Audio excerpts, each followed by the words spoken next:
Hey guys, so today we are making chicken katsu from scratch. This dish originated in Tokyo, Japan in the early 19th century, and instead of calling it tonkatsu, which would be with pork, we are using chicken, which now is torikatsu.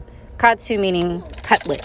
First, you want to work on your sauce, which is super simple. I left all the ingredients at the end of this video. Make sure that you have separate bowls for your panko crumbs, your flour, and your eggs. Season your cutlets. You can buy some chicken breasts from the store and make sure that you cut them in half horizontally. And then you want to make sure that you are coating them in the flour, then eggs and panko crumbs completely. Make sure all corners are covered before you fry. When frying, I like to fry in either olive oil or vegetable oil. Make sure that when you're frying each of these cutlets, it's about 2 to 3 minutes on each side or until it turns a little brown like this. When serving your traditional torikatsu, it's usually served with shredded cabbage. I paired it with some green beans sauteed in Japanese seasoning and some steamed rice. You can totally do whatever you like with this dish. It's yours. Dress it with the katsu sauce once you've cut your chicken into strips. I hope you guys enjoyed this recipe.